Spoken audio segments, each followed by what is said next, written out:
তোমার কুদরতের শান কেউ বুঝে না। আল্লাহ আল্লাহ জোরে মৌলা তোমার কুদরতের শান কেউ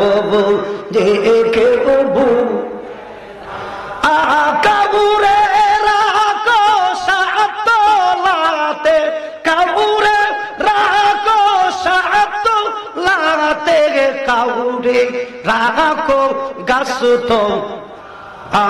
আল্লাহ আল্লাহ মৌলা তোমার কুদরতের শান কেউ বুঝে। আল্লাহ আল্লাহ লা ইলাহা ইল্লাল্লাহু মুহাম্মাদুর রাসূলুল্লাহ সাল্লাল্লাহু আলাইহি ওয়াসাল্লাম। সময় পাইছি 30 মিনিট। কয় মিনিট? সবাই কইছে না কয় মিনিট? ইনশাআল্লাহ 30 মিনিটে ওয়াজ করব। আমার আলোচনার বিষয়বস্তুর নাম এ হাসান। কি নাম কইছি? আর সবাই হয় না, কি নাম কইছি? হাত তুলে বলেন তো, হাত তুলে বলেন, দুই হাত তুলে বলেন, দুই হাত তুলে বলেন নারায়ে তাকবীর। হাত নামান। এ হাসান, এ হাসান অর্থ দয়া। এ হাসান অর্থ কি? 1 মিনিট হইয়া ওয়াজ শুরু করব ইনশাআল্লাহ। এক লোকে ঠেলা গাড়ি লইয়া যায়। কি গাড়ি? বড় তুলতারা না ফুলো। আর একবার হয় দে তোর ঠেলাটা আমাকে দেখাইতে দেই। এটার নামই হাসান। কথা কথা এটার নাম কি? আল্লাহর নবী বলেন قال رسول الله صلى الله عليه وسلم أن امرأة بغيا। আল্লাহর নবী মুহাম্মদুর রাসূলুল্লাহ বলেন একজন জিনাকুন্নি মহিলা সারা জীবন জিনা করছে। রাত কালবান ফি ইয়াউমিন হারনিন। আল্লাহর নবী বলেন মুহাম্মদুর রাসূলুল্লাহ বলেন জিনাকুন্নি মহিলাটা তাকায়া দেখে একটা কুত্তা গরমের দিনে পানির জন্য ইউতিফু বিবিরিন একটা কুয়ার চারপাশে সে ঘুরতাছে কুয়ার পাশে পানি খাইবার লাগিয়া কাদ আদলা লিসানাহু মিনাল আতশি। আল্লাহর নবী বলেন মুহাম্মদুর রাসূলুল্লাহ বলেন ওই কুকুরটা পানি খাওয়ার জন্য কুয়ার চতুর্দিকে ঘুরতাছে, জিহ্বাটা বের করে দিছে। জিগাইতাম চাই পানির পিপাসা বেশি লাগছে না কম? আরো জোরে বল, আরো জোরে। এত কঠিন পিপাসা।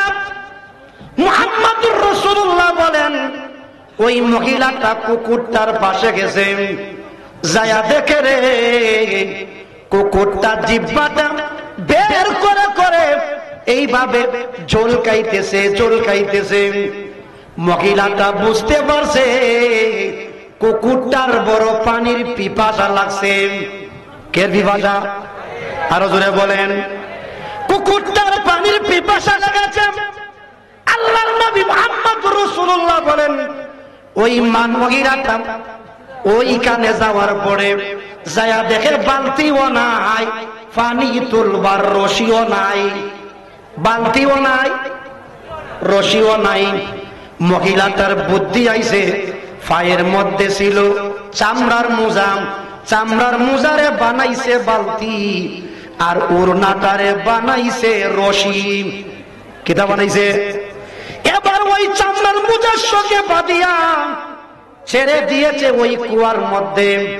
আল্লাহর নবী বলেন পানি তুলছে, পানি তুলিয়া কুকুরটারে খাওয়াইছে।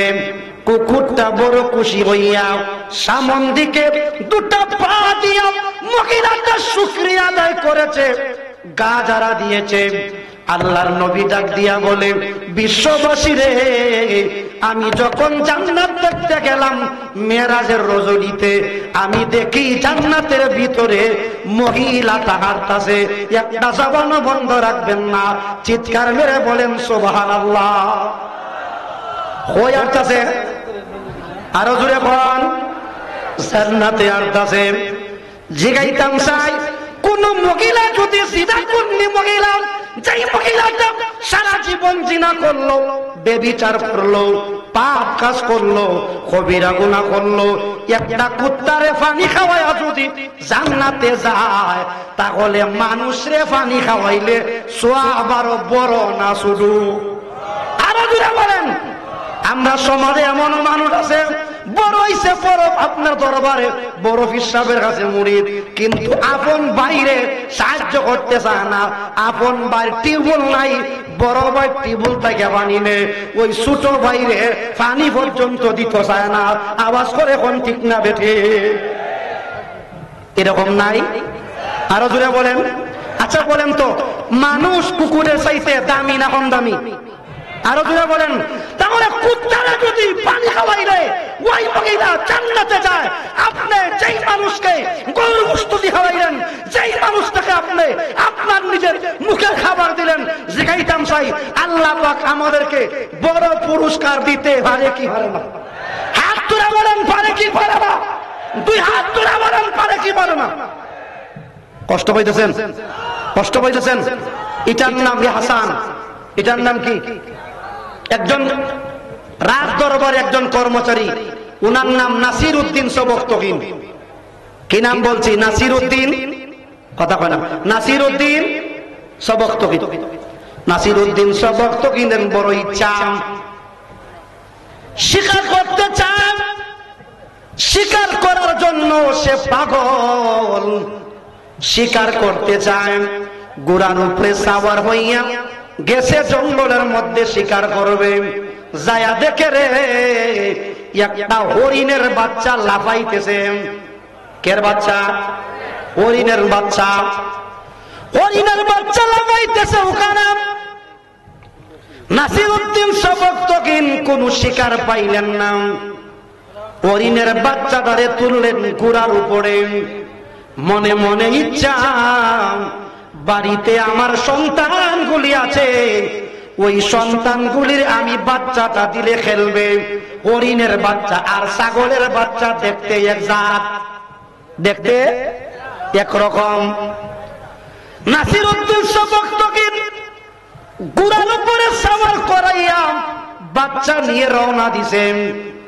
পিছন দিকে হরিণীটা এসে দেখে তার বাচ্চা নিয়ে গেছে।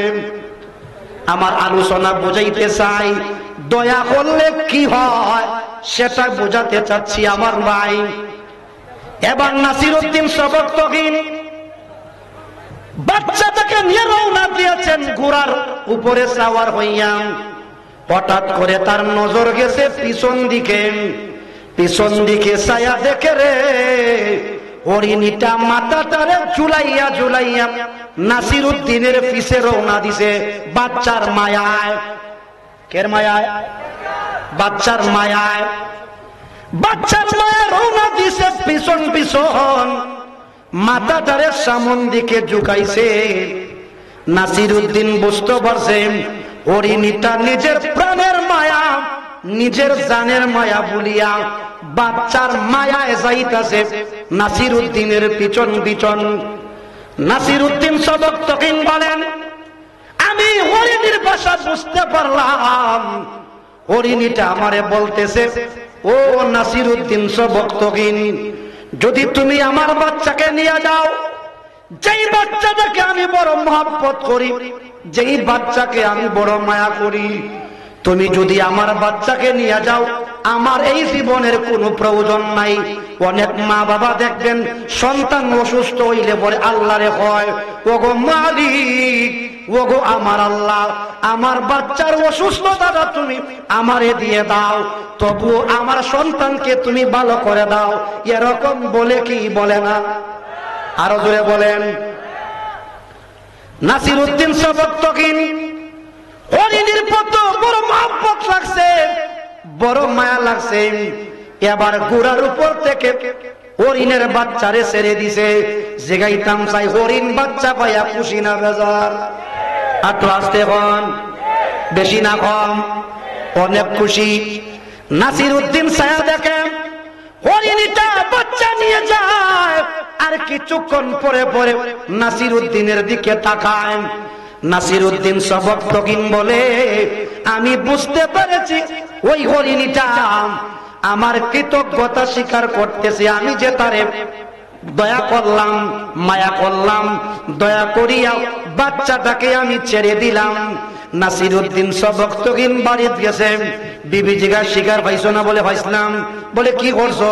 বলে হরিণীর বাচ্চা পাইছিলাম, মায়ায় ছাইরা দিছি, মায়ায় ছেড়ে দিছি। বিবি হয় তোমার মতো ব্যাকল নাই, শিকার কেউ কি হাতে ফেলে ছেড়ে দেয়? নাসিরউদ্দিন সবক তকিন এশারের নামাজ পড়লেন, নামাজ পড়িয়া এবার ঘুমাইতে গেছেন। কি করতে গেছেন? ঘুমাইতে গেছে।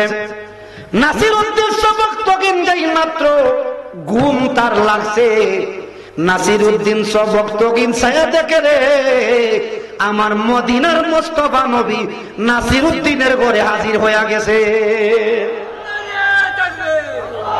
নাসিরউদ্দিন সবক তকিনের ঘরে মদিনার মুস্তাফা নবী এসে হাজির।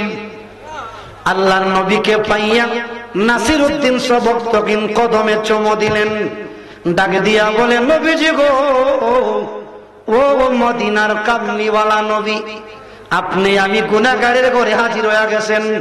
ইয়া রাসূলুল্লাহ, আমি কি এমন আমল করলাম যেই আমলের কারণে আপনি আমি গুনাহগারের সাথে সাক্ষাৎ দিলেন? আল্লাহর নবী ডাক দিয়া বলে, নাসিরউদ্দিন রে, তুমি হরিণীর প্রতি যেই দয়াটা করছো, যেই মায়া তুমি দেখাইছো, যেই ইহসানটা তুমি করছো, যেই দয়া তুমি করছো, দয়া দেখিয়া আমি মদিনার মুস্তাফা নবী আমি আর মদিনা থাকতে পারলাম না, আমি তোমার ঘরে হাজির হয়ে গেলাম। বন্ধু আমার, এ মুস্তাক হুজুরের মুরিদের দল, গভীর মনোযোগ। তোমার পাশের বাড়ির বহু মানুষের ঘরে রান্না হয় না, তোমার এলাকার বহু মানুষের মেয়ে যুবতী আছে বিয়ে দিতে পারে না, বহু মানুষের চাল দিয়ে বৃষ্টি আসলে পরে পানি পড়ে, ওই চালের মধ্যে টিন লাগাইতে পারে না। তোমাকে আল্লাহ পাক ধন দিয়েছে, তোমাকে আল্লাহ পাক সম্পদ দিয়েছে। খোদার কসম করে বলে যায়, যদি তুমি দয়ার হাত বাড়াইয়া দিতে পারো, আল্লাহর পক্ষ থেকে দয়ার ঘোষণা আছে। আল্লাহ বলেন, হাল জাযাউল ইহসানি ইল্লাল ইহসান। যদি কোনো জিনিসের প্রতি, মানুষের প্রতি দয়া হয়, আল্লাহ বলে, বান্দা আমি ওয়াদা দিলাম, আমি ওয়াদা দিলাম, আমি আল্লাহ তোমার প্রতি দয়ার হাত বাড়াইয়া দিব। নাসিরউদ্দিন সবক তকিন কই, নবী গো, ও মদিনার কামলিওয়ালা নবী, আমার কোন সুসংবাদ আসেনি? বলে হাম। ও নাসিরউদ্দিন, তোমার বড় সুসংবাদ, তোমার বড় সুসংবাদ। আজকে তুমি যেই বাদশার উজির আছো, যেই বাদশার খাদেম, আমার মালিক ওয়াদা দিয়েছে, ওই নাসিরউদ্দিন সবক তকিন তোমাকে আমার আল্লাহ ওই বাদশার পরে পরবর্তী বাদশাহ তোমারে বানায়া দিবে। যে বাদশা বর্তমানে ক্ষমতায় আছে, পরবর্তী বাদশা তোমারে, তবে শর্ত আছে একটা। বলে শর্ত কি? বলে শর্ত হইল, তুমি আজকে যেইভাবে, যেই পদ্ধতিতে তুমি আজকে হরিণীর প্রতি তুমি দয়া করছো, বাদশা হইলে পরে তুমি যেন মানুষের প্রতি জুলুম না করো, মানুষের প্রতি দয়া করো, এজন্য তোমার ওই খাসিয়তটা যেন বজায় থাকে। জুড়ে হইন আল্লাহু আকবার। আমরা দেখি মানুষ ক্ষমতায় যায়, ক্ষমতায় যাইবার আগে ওই জেতা আরম্ভ হইছে, কথা কয় না, ক্ষমতায় যাওয়ার আগে যা শুরু হইছে, যা লীলা, ক্ষমতায় গেলে আর উপায় নাই। বন্ধু আমার, ভাইয়ের আমার, নাসিরউদ্দিন সবক তকিনকে বলেন, আল্লাহর নবী বলেন, ও নাসিরউদ্দিন, ও নাসিরউদ্দিন, তোমাকে আল্লাহ বাদশা বানাইবে, তোমাকে আল্লাহ খলিফা বানাইবে, তোমাকে আল্লাহ বানাইবেন মানুষের প্রতিনিধি, তবে ক্ষমতায় গিয়া জুলুম করা যাবে না। যদি কেউ জুলুম করে তার জন্য শাস্তি আসেনি না নাই? আরো জোরে বলেন, আরে টাদি শুনেন।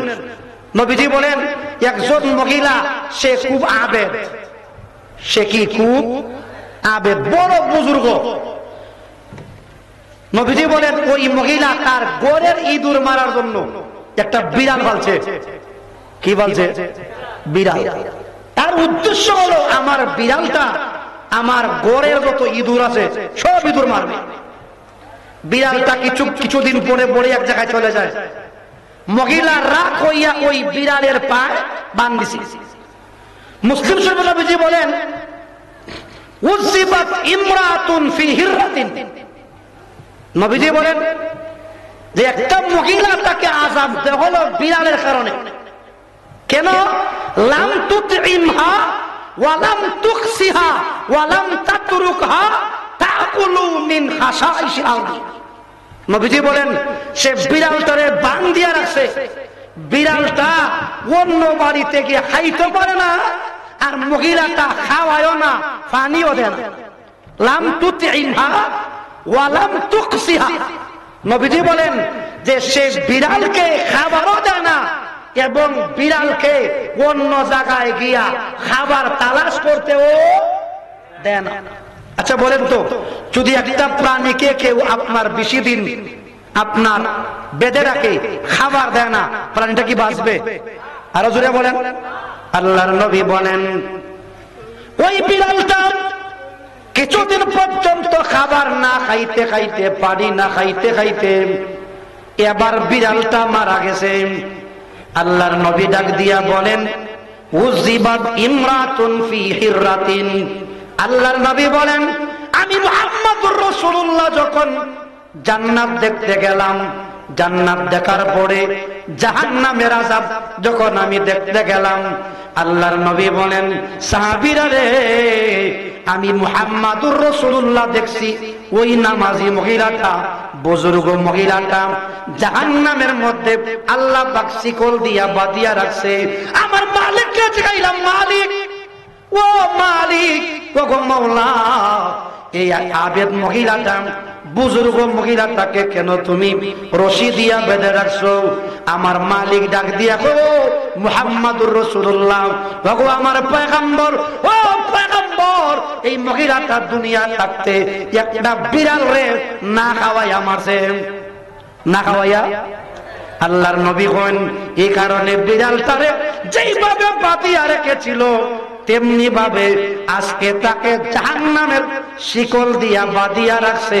সাহাবায়ে কেরাম শুনিয়া কয় নবী গো, ও মদিনার কামনিওয়ালা নবী, কোন মানুষ যদি কোন সাইপায়া জানোয়ারের প্রতি যদি জুলুম করে তার জন্য কি শাস্তি আছে কিনা?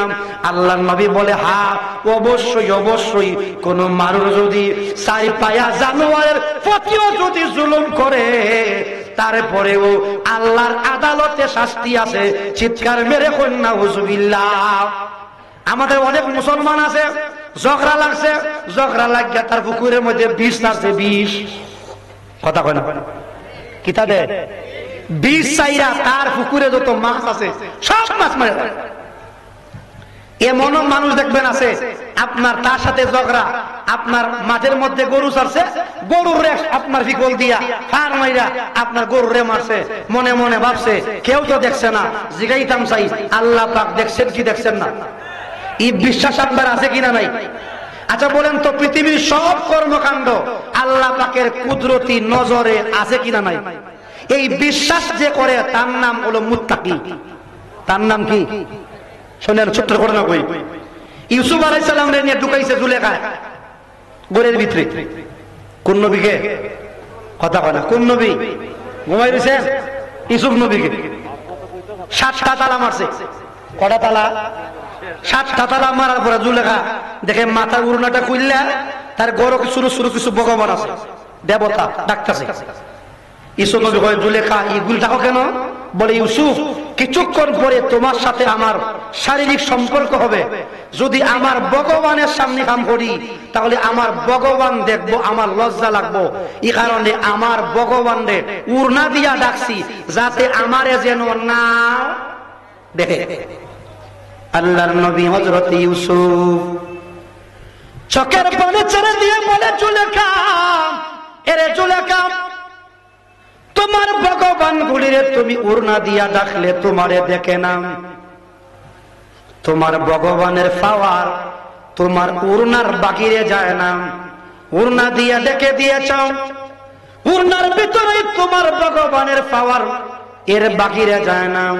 কিন্তু আমি এমন এক মালিকের পয়গম্বর, আমি এমন এক মালিকের পয়গম্বর, আমি এমন এক মালিকের গোলাম, আমার এমন এক মালিক পাঠাইছে। আমি ইউসুফ যদি শুধুমাত্র চুলেখা তোমার করে না, সাতবার জমিনের নিচে যদি যাই, আমি ইউসুফ আমার আল্লাহর চক্ষু থেকে ফাঁকি দেওয়ার ক্ষমতা নাই। চিৎকার মেরে বলি আল্লাহু আকবার।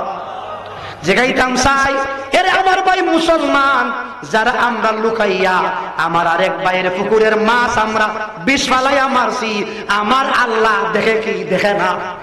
আরো জোরে বলেন। এই বিশ্বাস যার আছে তার নাম মুত্তাকি। আজকে আমাদের দেশের বড় বড় এমপি, বড় বড় মিনিস্টার, আব্দুল্লাহ ইবনে উমর বলেন, বড় বড় মিনিস্টারের কাছেও একটা রাখালের জ্ঞান পর্যন্ত নাই। আওয়াজ করে কোন ঠিক না বেঠি? তাকুয়া কারে কয় ভাই? একজন রাখাল ছাগল রাখে, ছাগল কি লাগে? ছাগল রাখে। আব্দুল্লাহ ইবনে উমর মুসলিম জাহানের খলিফা যাচ্ছেন ওই রাখালের পাশ দিয়া, জিগায় রাখাল রে, এই ছাগলগুলি তুমি কি প্রতিদিন চড়াও? বলে হ্যাঁ, আমি ছাগলগুলি প্রতিদিন চড়াই। বলে একটা কাজ করো, তোমার ছাগল থেকে একটা ছাগল আমারে দিয়ে দাও, আমার তোমার সাথে তো আমার বন্ধুত্ব, একটা ছাগল তুমি আমারে দিয়ে দাও। রাখাল ডাক দিয়া বলে হুজুর, ওই ছাগলগুলি আপনাকে দিয়ে দিতাম, কারণ আমি দিতে পারবো না, কারণ ছাগলগুলির মালিকে যদি জানে তাহলে আমার চাকরি থাকতো না, চাকরি থাকবে না। আব্দুল্লাহ ইবনে উমর বলে ভাই, হাজার হাজার ছাগল তোমার, তোমার মালিক তো গন্ত না, তোমার মালিক গন্ত না।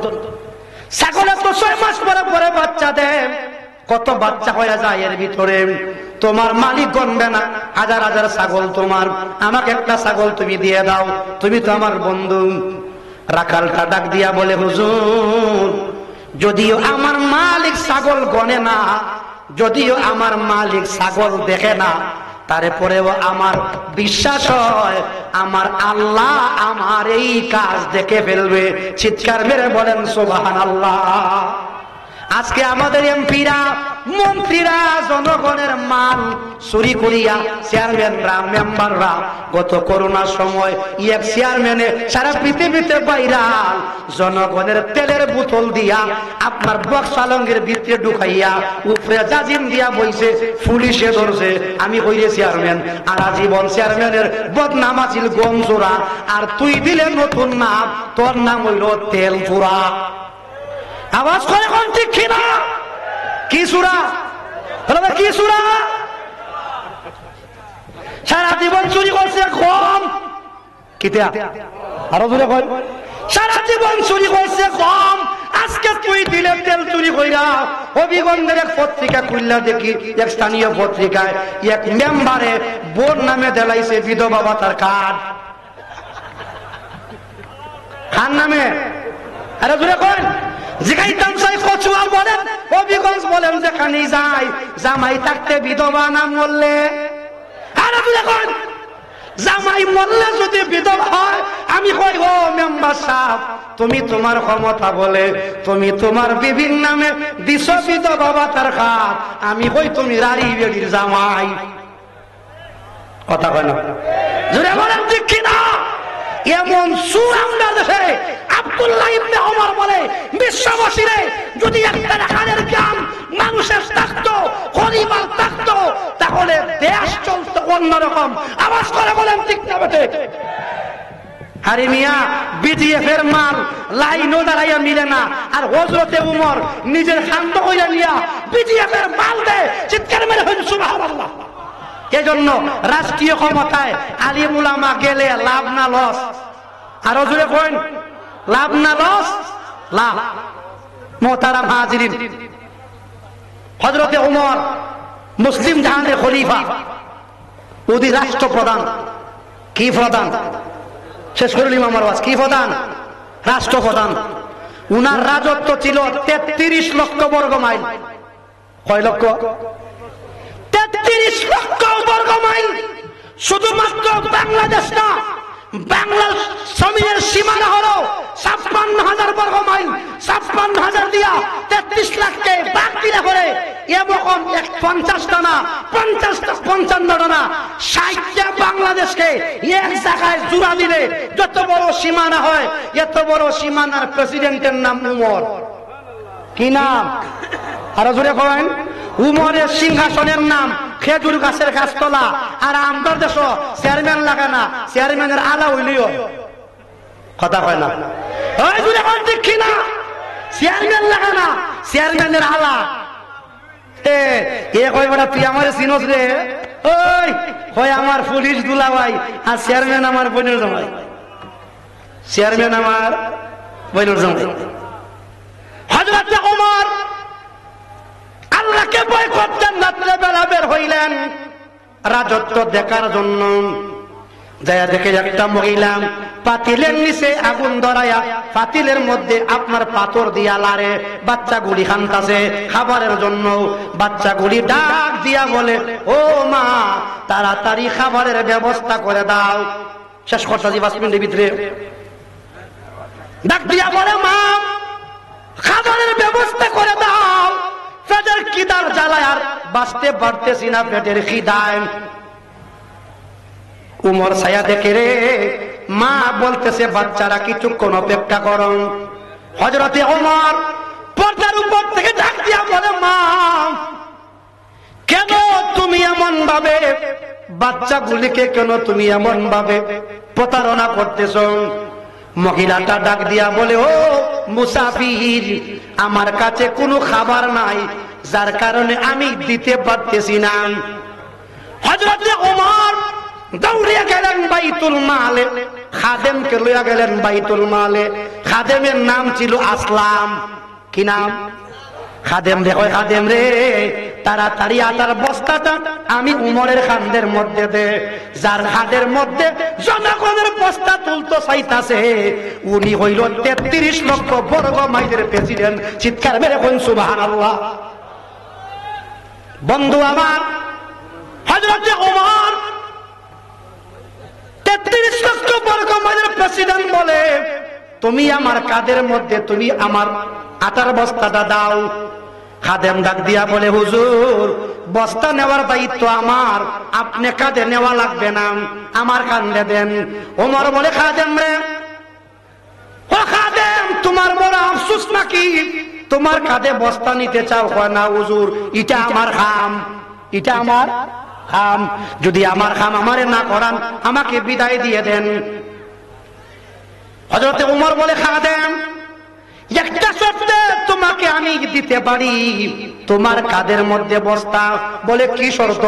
বলে, মহিলাটা যখন কিয়ামতের ময়দানে আমারে আসামি বানাইব, আমার জায়গা যদি তুমি দাঁড়াইতে পারো তাহলে আমি তোমারে দেব। খাদেম বলে, হুজুর যা ফিটবার দুনিয়া ফিটেন, আমার আখিরাতে আসামি বানায়েন না। পরকালে সাথীকে শেষ করতেছি 2 মিনিটে।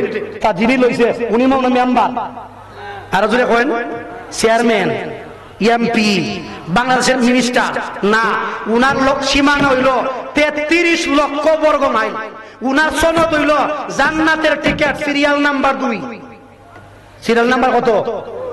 2 নাম্বার জান্নাতি সিরিয়াল। যার টিকেটটার নাম্বার হলো 2, যিনি 41 নাম্বার মুসলমান, উনার কাঁধে জনগণের মাল একমাত্র হারবে। আরো জোরে কই মান লইছে। আপনার খান্দের মধ্যে হলো আপনার আটার বস্তা, আটের মধ্যে খেজুর, তাইতাছে লইয়া। গায়া মহিলাটারে বলে, মহিলা আমি তোমার রুটি বানায়া দেই। কিতা বানাই দিত? আমি তোমার রুটি গুলি বানায়া দেই, আর তুমি পাতিলের মধ্যে দিয়া দিয়া গরম করো। রুটি গরম শেষ, এবার মহিলাটা রুটি গুলারে ওই খেজুর দিয়া একটা বাচ্চার দিকে বাড়ায়। বাচ্চা গুলির খিদা তো বড় বেশি লাগছে। দেখবেন একটা পাখি যদি আপনার ছানা গুলিরে বাচ্চা গুলিরে খাওয়ান দিতে চায়, পাখির মুখ কড়া। আরো জোরে কইন, বাচ্চা যদি 3টা হয় একবারে বাড়ায়। হযরতে ওমর বলেন, 3টা সন্তান একবারে মুখ বাড়ায়, কি পরিমাণ খিদা লাগছে, বাচ্চা খাইছে। এবার মহিলাটারে ওমর ডাক দিয়া বলে, ও মহিলা, এবার তুমিও খাও। মহিলাটা খাইছে, খায়া কইরে, মুসাফির, তোমারে তো চিনি না, আমার বিবেক বলতেছে তোমারে প্রেসিডেন্ট, উমরে প্রেসিডেন্ট না বানায়া যদি তোমারে বানাইতো তাহলে আমার নবীর রেখে যাওয়া মসনদ তার 12 চলতো। চিৎকার মেরে কইন মারহাবা। যার হাতে কইতাছে তার নাম কেডা? আরো জোরে কই। শেষ করে দিচ্ছি বাজান। মহিলাটা উমর ডাক দিয়া বলে, মহিলা, তুমি কেন খলিফাকে কেন তুমি অভিযোগ দিলা না, তোমার যে খাবার নাই? মহিলাটা কয়, খলিফা যদি আমার খবর না নিতে পারে তাহলে তার উচিত আছিল ক্ষমতা হস্তান্তর করত। কথা কয় না? ক্ষমতা হস্তান্তর হলো। উমর বলে, মহিলা, উমরের সাথে আমার সম্পর্ক বড় বালা, তুমি যাইবা সকালে উমরের কাছে, যাইবা, গেলে তোমারে আমি বস্তা বলে খাওয়াতে দিব। সকালে মহিলা গেছে উমরের দরবারে, গিয়া জিগায় দারোয়ান দে, জিগায় দারোয়ান, একজন মানুষ রাত্রে বেলা খাবার লইয়া গেছিল, লোকটারে আমি দেখলে চিনমু, তবে নাম চিনি না, আছে নাকি উমরের দরবারে থাকে। সাহাবী বুঝতে পারছেন উমর। হযরত ওমর মসজিদে নববীর মিম্বরে দাঁড়িয়ে খুতবা দিচ্ছিলেন। মহিলাটা মসজিদে গেছে, ওই লোকটা বাড়াইছে, যাও যাকে তুমি খুঁজতেছো ওই মানুষটা মসজিদের নববীর ভিতরে আছে। মহিলাটা যাইয়া দেখে, যারে রাত্রে বেলা দেখছিল তিনি মিম্বরে দাঁড়াইয়া খুতবা দেয়, জবান খুলে কইন মারহাবা। মহিলা বুঝতে পারছে উনি উমর। উনি কেডা? হযরত ওমরের চোখ পড়ছে ওই মহিলার দিকে। মহিলা ভয় পাইছে, কই উপায় নাই, রাত্রে যে বড় আপনার অভিযোগ দিছি উমরের বিপক্ষে, আজকে আর উপায় নাই। মহিলাটা দৌড়তেছে, আপনার দৌড়তেছে। হযরতে ওমর দৌড় দিয়া মিম্বর থেকে নামিয়া গেছে মহিলার সামনে, যাইয়া বলে, ও মহিলা, ভয় পাইও না, ভয় পাইও না, আমি তোমার খাদেম, আমি তোমার। নবীজি বলেছেন, ক্বালা রাসূলুল্লাহ যাইবুল কওমে খাদিমুহুম, যাইবুল কওমে রাইসুল কওমে খাদিমুহুম, কওমের নেতা তার খাদেম, আমি তোমার খাদেম, আমারে বানায়া গেছেন মুহাম্মাদুর রাসূলুল্লাহ। চিৎকার মেরে কোন সুবহানাল্লাহ। তুমি আমারে ভয় পাইও না। মহিলারে, আমি আমার পিঠে কাপড়টা সরাইয়া দিলাম, 3 দিন পর্যন্ত তোমার বাচ্চা উপাস, তুমিও উপাস। এই কষ্টের কারণে যতগুলা চাবুক মারা লাগে আমার পিঠে, ততগুলা চাবুক মারো, তবুও তুমি আমারে কিয়ামতের ময়দানে আসামি বানাইও না। যতটা মারবার মারো, আমারে কিয়ামতে আসামি বানাইও।